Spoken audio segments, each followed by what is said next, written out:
സുരേഷ് ഗോപി ഒരു BJP നേതാവാണെന്ന് പറയാൻ സാധിക്കില്ല. അല്ലേ പിള്ളച്ചേട്ടാ?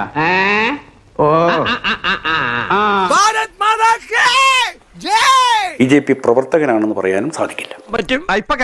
അല്ലെങ്കിൽ പിള്ളേച്ചൻ നുണ പറയുന്നതായിരിക്കും. എന്ത് വന്നാലും നീ നോക്കിക്കൊള്ളാമെന്ന് പറഞ്ഞിട്ട് ഇതാണോടാ നോക്കി നിന്നോളാമെന്നാണോ നീ പറഞ്ഞത്? ഇപ്പൊ എന്തായാലും ഞാൻ ഒരു ഉദാഹരണം പറയും. ഇപ്പോൾ സുരേഷ് ഗോപി പറഞ്ഞു ഇന്ദിരാഗാന്ധിയാണ് ഇന്ത്യയുടെ മാതാവ് എന്ന്. നിങ്ങൾ എന്താണ് എന്നോട് ഇങ്ങനെ നികൃഷ്ടമായി പെരുമാറുന്നത്? നമ്മൾ ഭാരത് മാതാ കി ജയ് എന്ന് വിളിച്ച് നടക്കുന്ന ആളുകളാണ്. ആളുകളെ പറ്റിക്കാനുള്ള ഏർപ്പാട് വല്ല കാര്യമുണ്ടോ? എന്തിനാണ് ഇങ്ങനെ ഇല്ലാന്ന് നടക്കണേ? അപ്പൊ അദ്ദേഹത്തെ പറഞ്ഞപ്പോൾ അദ്ദേഹത്തെ കുറ്റപ്പെടുത്താൻ ഞാൻ തയ്യാറല്ല. കാരണം അദ്ദേഹത്തിന് അങ്ങനെ പറയാൻ സാധിക്കും. അദ്ദേഹത്തിന് ആ ഒരു ചരിത്ര ബോധം മാത്രമേ ഉള്ളൂ. അത് ടീച്ചർ എനിക്കിട്ടൊന്ന് താങ്ങിയതാണല്ലോ. ഇതും പറഞ്ഞ് വെറുതെ എന്നെ വിഷമിപ്പിക്കും കേട്ടോ. ഒരുപാട് മെസ്സേജ് കേരളത്തിൽ നിന്ന് പുറത്തുനിന്ന് വന്നു. എന്താണ് ഇദ്ദേഹം പറഞ്ഞുകൊണ്ട് നടക്കുന്നത്? അതല്ല ഉദ്ദേശം. എന്താ ഉറക്കം വരുന്നു. നമ്മൾ ഭാരതത്തിൻ്റെ മാതാവാണ് ഇന്ദിരാഗാന്ധി എന്ന് പറയുന്നത്.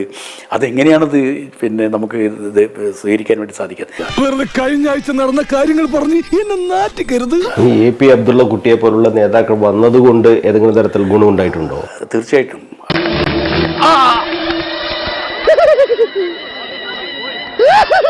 അദ്ദേഹത്തിനുണ്ടായിട്ടുണ്ട്. പാർട്ടിക്ക് ഏതെങ്കിലും തരത്തിൽ? പാർട്ടിയുടേതാണ് ഞാൻ പറഞ്ഞത്. അദ്ദേഹം വന്ന് അദ്ദേഹത്തിനെങ്കിലും ഗുണമുണ്ടാവില്ല. അത് ഗുണമുണ്ടായിട്ടുണ്ട് അദ്ദേഹത്തിന്.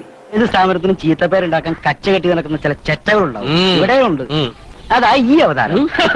അത് ഈ കോൺഗ്രസ് മുക്ത ഭാരതം എന്നൊക്കെ ഈ ആലങ്കാരികമായിട്ട് പറയാമെന്നല്ലാതെ അത് പ്രായോഗികമായി നടപ്പാക്കാൻ സാധിക്കില്ല.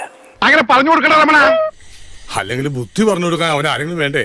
ഈ കോൺഗ്രസ് എന്ന് പറയുന്നത് ഒരു ചരിത്ര പാരമ്പര്യമുള്ള ഒരു പ്രസ്ഥാനമാണല്ലോ. പൊട്ടനായിരിക്കും, താനും പൊട്ടനായിരിക്കും, പക്ഷെ ഞാൻ പൊട്ടനല്ല. ഇപ്പോഴ് ആളുകൾ BJPയിലേക്ക് വരുന്നത് BJPയുടെ അടിസ്ഥാനപരമായ ആദർശത്തിൻ്റെ പ്രേരണ കൊണ്ടല്ല.